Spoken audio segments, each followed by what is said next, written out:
Same government వస్తే బాగుంటుంది అనుకుంటున్నాం. మీ ఒపీనియన్ చెప్పండి సార్, ఏమనుకుంటున్నారు? Worst government in the history of Indian. ఎందువల్ల అనుకుంటున్నారు? ఎందుకు ఏం పథకాలు వస్తే సరిపోద్దా, ఇంకేం అవసరం లేదా?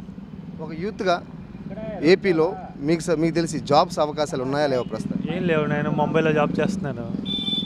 యూత్ హైదరాబాద్ ఆంధ్రాలో ఉంటే ఆంధ్రాలో చేసుకుంటా కదా.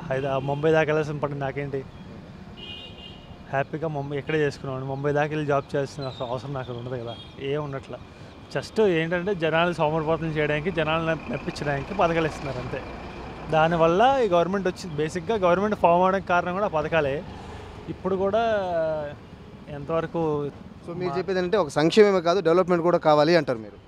మినిమం అసలు డెవలప్మెంటే ఫస్ట్ కావాలి, సంక్షేమం తర్వాత.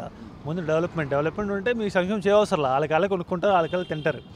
కాబట్టి అది లేదు కదా ప్రస్తుతానికి. అన్న, ఈసారి ఈ గుడివాడ నియోజకవర్గానికి సంబంధించి ఎమ్మెల్యేగా నాని గారు 20 సంవత్సరాలు ఉంటున్నారు, రాము గారు ఫస్ట్ టైం పోటీ చేస్తున్నారు. సో ఏమైనా చేంజ్ ఉండొచ్చా, సేమ్ కంటిన్యూ వచ్చా? లేదు, టఫ్ ఫైట్ ఉంటుంది, గట్టిగా, బాగా గట్టిగా గట్టెక్కచ్చు అనుకుంటున్నారు. ఏమో అది చెప్పలేం కానీ బాగా ఇప్పుడు దాకా నాన్నగారికి ఫైట్ లేదు. ఈసారి ఫైట్ ఉంటుంది, గట్టిగా ఫైట్ ఉంటుంది. Please like and subscribe Eagle Andhra.